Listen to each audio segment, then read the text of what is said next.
I'm not trying to step on anybody's toes, and I don't consider myself to be an atheist. I know there's a lot of religions, and a lot of different people have their own perspective about what happens to you when you cross over into the afterlife. But let me just bring up the Bible. Though it's been translated, the thing about it is, I've just heard something. Well, a couple of times I've heard it from a guy I know who is a deacon, and I've heard it from other people who say that when you die, when you cross over, you no longer remember any of your earthly ties. So it's saying, like, I would no longer remember my mom, my dad, my grandma, my papa, my brother, and my 2 sisters. I would, none of my friends. All that's gone. All these people who influence my personality and help make me who I am, I will no longer remember. I love my niece to death. I would take a bullet. I would take, I don't know, you can unload a freaking clip into me. I will die trying to protect my niece. And all that love and compassion I have for her, when I cross over, I'm not going to remember my niece? That's really disheartening and heartbreaking.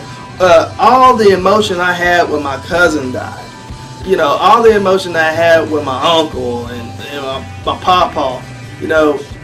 All these people that I care about right now that died and passed on, I'm not going to, all this pain and stuff that I feel now when I think about them, when I cross over, I'm not going to remember again.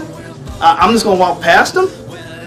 I really hope that version is not true.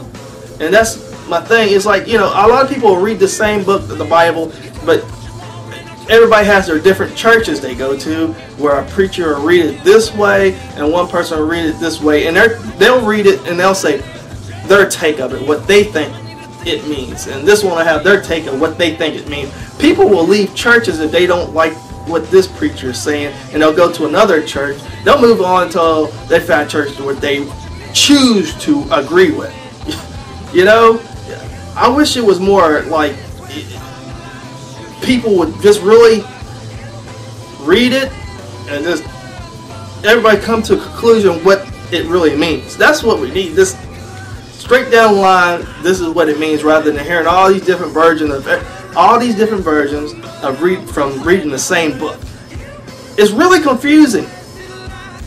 And another thing I just want to throw in there real quick is, watching these programs where all these preachers are going around, riding around through town in their limousines, though they don't want you to see it on camera, but they do. They got their money, they got their suits, those fancy shoes.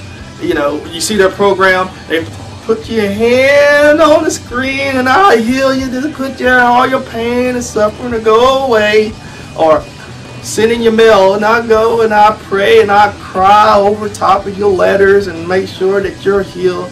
Then you had this guy talking in tongues, some weird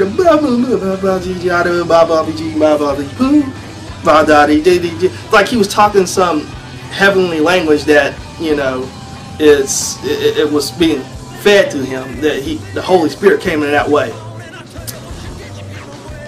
I don't know what to really say about that stuff. They got all this money. You got people coming in there saying they need to be healed. They put their hand on them and they heal and start spazzling out. I can walk.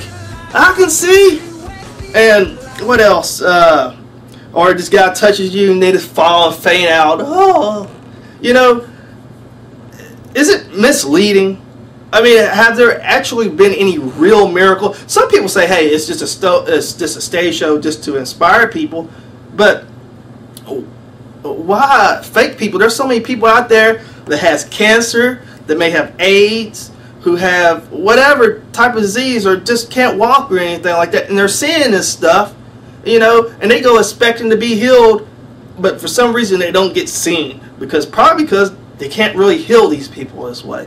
I think it's very misleading, and it just irritates me that these people are running around spreading the gospel and making all this money off of people who give them their last 5 cents just to support someone who already is making millions of freaking dollars, flying around in first class planes, got big mansions and stuff like that. Talk about they're praying for you, and there's so many people suffering and starving, losing their jobs and stuff. But you making off like a fat rat off of the religion. And I don't know why more people don't expose these people. Because does God really need that much money? But anyway, that's just my video. Make of it what you may. I would love to, read any comments you have to say, or if you want, make a response video, Peace. Take it easy.